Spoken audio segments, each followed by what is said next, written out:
Lab Lounge members. What's good? What's good? We're back in the lounge. Our weeks on the road have ended. We have returned to home. We're here. It's been a while.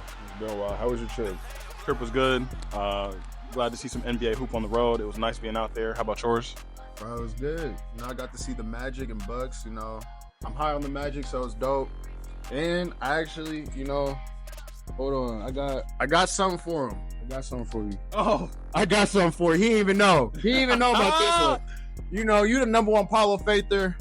No way. I had to do it too. We don't got jersey money. Hey, look, we don't got jersey money yet. We got jersey shirt money. Go ahead, open that up for me. That's off the love, bro. Off the love. Yeah. Off the love. We gonna get jersey money soon, but we had jersey shirt. Man. we had shirt money for it. Number one. Come on, that's the Number one. That's his guy right there. That's my guy too. But I had to get you right. I got you. You know how surreal it is to see somebody you know him, right? And then you see his jersey everywhere. It's like every jersey. Oh, that's off the love. For sure. Yeah. Number one. I need them big racks like P5. Come on, man. Yeah, but nah, it was good. We did the Disney World thing. It's exhausting, but it was fun. And we went to the game. The game was dope. So now I'm here. I'm just ready to talk hoop. I missed it. Shoot. Well, when we're out, there's a lot of moves and a lot of commotion in the association. Yeah. Obviously one of the biggest stories though, Draymond Green suspended from the Warriors right now for 5 games. There was an altercation between him and Rudy Gobert, the Timberwolves and the Warriors. I don't know if you guys were tuned in, but within the first 2 minutes of that game, Jaden McDaniels, Klay Thompson get into a little pushing, shoving match. Rudy he's like half-heartedly trying to break it up. Mm-hmm. And then Draymond fly in and just, he teams him up by the neck.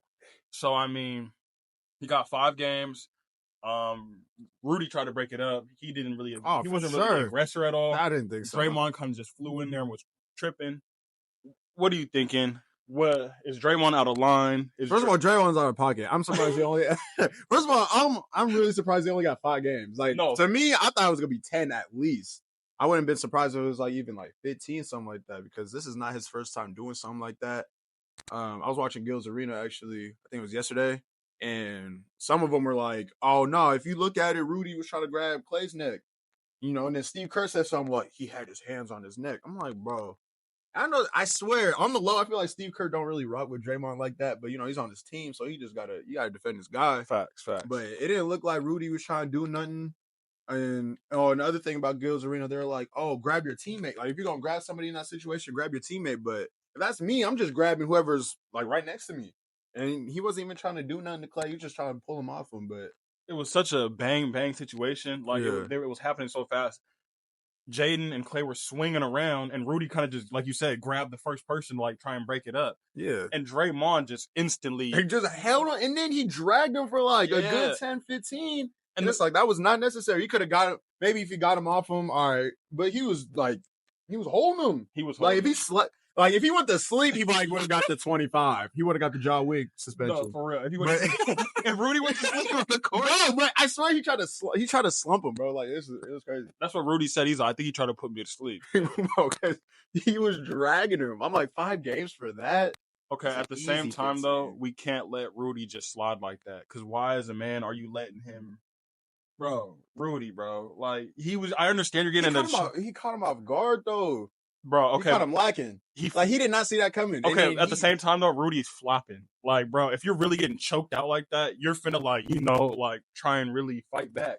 He kind of was just, letting it happen to him. And he was letting it happen, but, maybe he's he about to get suspended. I'm going to just play this off. No, I didn't like what Cat... they won the game because of Cat, so they're talking about, Cat should have did something. But I'm like, they ended up winning the game. Pretty sure Cat had a good game in that game, so it's they wouldn't have won without him being on the floor, so you got to play it smart like that. I would have maybe had to put my hands on Draymond just to get him off Rudy a little bit, but he was basically in his ear get off him, Draymond.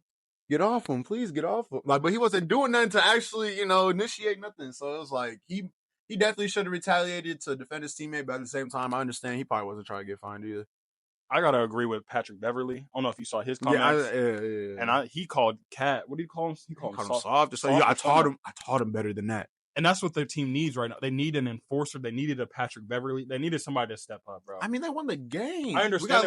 What was the stats from that game? Because I'm pretty sure you had like a 30. No, Cat had 33. But someone on their roster has to be the enforcer, bro. Because they're going to see these guys later again, maybe in the playoffs, something of that nature. I saw they play each other next, like sometime in March. Mm-hmm. But I would love to see a playoff series. Definitely. Out of that, the first 2 games we've gotten out of that have just been because the first time they played, which was what 2 days before. Yeah, they played. It was back. When they played each other too. Yeah.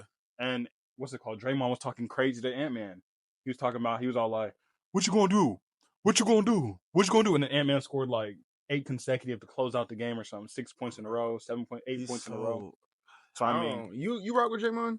Like overall, just like with all the antics and everything, just not even take this all the situations, everything. You rock with him for real? Looking at the career arc of Draymond Green, I rock with him up until about year, I'd say 6 or 7. I think early on in his career, he was my favorite player, and I can comfortably say that just because he was coming off the bench.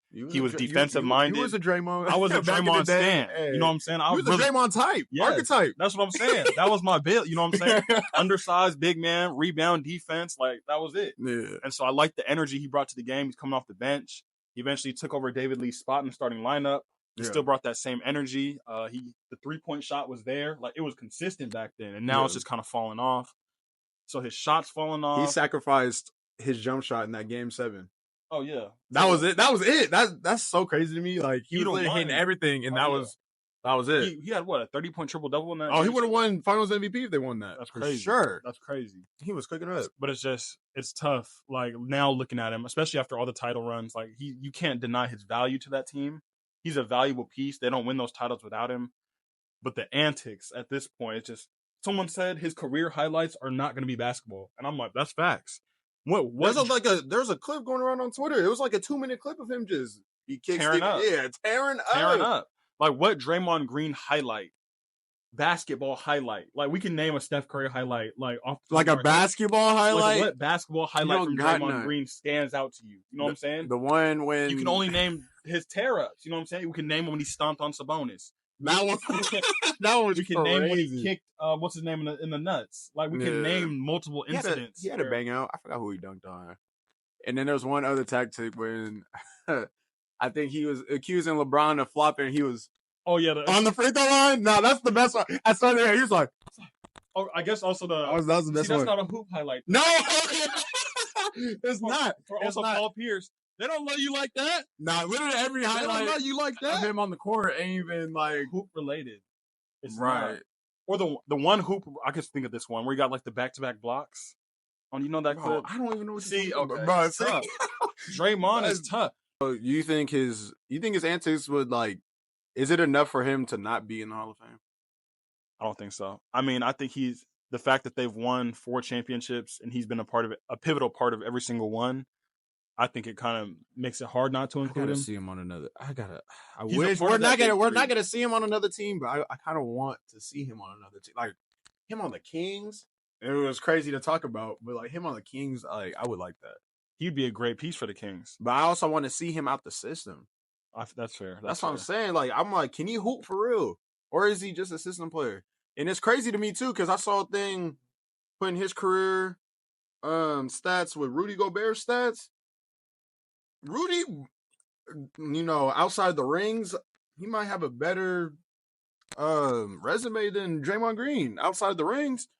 No, that's fast. Crazy. Rudy has what? 2, 3? He has 3. 3. Okay. Draymond has 1. Yeah, and Rudy has like blocks. Like he's a shot blocker, so I think his stats within that are just more valuable. Yeah. Draymond, he's one of those players. His effectiveness is not really seen on the stat sheet. Because he's bringing the attitude. He's diving for the loose ball. He's getting the crowd involved. All that stuff matters, especially for the Warriors. Steph Curry, he's more of a passive leader. Klay Thompson, he's a passive player as well. Like that's the most fire we've ever seen out of Klay Thompson, the fight. So except for like the little back and forth with Devin Booker or whatever, but like that altercation was like the most we've ever seen him like really go at it. You like Klay too? Clay. See, I feel like all of them, they're losing me. That's what I'm saying. Because, like, bro, especially, Draymond's been, on that decline, but I didn't think it would happen to Clay until he was flexing his rings. Like every time, if anything goes bad, he's flexing his rings. And see, I thought the same thing about that. Then I saw he was on podcast P this summer, and he said that he regretted that. And he said that he didn't like. He looking back, he like regretted that he flexed the 4 rings. He kind of did it because he was butt hurt, and he was like, my feelings were hurt. Yeah. Booker was busting my ass. Is pretty much what he said. He was just like, I was emotional. So I kind of understood that, and I was trying to get back in his corner, and like I was like, it's just tough when your play doesn't match. Especially he used now, he used to be quiet. He used to be a quiet dude, but would give you 60 off 10 dribbles type. You know what I'm saying? And now it's just he's a loudmouth who is an inefficient shot chucker almost. And it's like I hate to say that about him because that's one of my guys, but that Steph Curry is the only one out of that core that's really retained his. This is the last his aura. Yeah, nah. I think this is the last we're gonna see Klay Thompson in a Warrior uniform. I think it's time to move on. I feel like it's like what I know. I feel like they're only holding him on just for like legacy thing. Like they don't want to. I feel like they low key want to get rid of him, but it's like they can't be the ones that do it. I think Klay is just gonna walk. I think they're not gonna offer because if they were gonna offer him something, it probably would have happened already. But it hasn't happened. They said there's no discussions about it happening. I mean, if he resigns, I'm sure it's got to be a discount because they need pieces. But I think he's just gonna walk. I won't be surprised if he walks. I won't say he's washed. I won't disrespect him like that, but he's definitely his decline. Like Draymond's kind of been the same player like these last couple years, so you know what we're getting out of him. But I feel like Klay Thompson's decline is more rapid than even Draymond's because for what players they are, like what type of players that they are, like his decline is more out there. You can see it more. Definitely. He's shooting 42% from 3 or from the field and 34% from 3 right now. Yeah, see, and if he's not making threes, I forgot who somebody else said it. It's like if he's not making threes, then what do you got? Because all the he used to be considered one of the best two-way players, but it's like once his knees, his Achilles, that's basically all gone. He's not the defender he was before. So then what do you have if he's not making threes? Literally. Nothing. So, inefficient scorer. It's just no. So he's gonna be in a Laker uniform next year. I'm not even a Laker fan. I just feel like he's not. I feel like it's just I can't see him anywhere else. I can definitely see the Lakers though, just because Bron AD gonna free him up. That's threes on threes. Like he gonna make wide open threes still. He gonna shoot it, no question. Right, but he's just one of those. Like to me, they should have kept Jordan Poole. I would have kept Jordan Poole over Klay. Like I would have just tried to move Klay. I'm committing to a 20-something-year-old Jordan Poole. Like he can slide right through. He was a contributing piece in that finals. I don't think they win that without him. He was playing good. They definitely. And so like he could have easily just slid in that spot and then just let Klay walk. But I think the Warriors are so tight with those three that they can't be the ones to do it. They're waiting on them to dip out themselves. So, and I mean they re-signed Draymond, but I personally wouldn't have done that for them because I would just kept Jordan Poole and then just let it rock because it's the beginning of the end. They're all getting old, so you got to build for the future. And I think even their draft picks these last couple of years. I mean, Kuminga's cool, Moody's cool. Their most recent draft picks are cool, but then they're drafting. I mean, they missed James Wiseman. Like they missed on some. So, I mean, maybe because of that, they're trying to hold on to the championship hopes, but I think eventually they're gonna have to rebuild.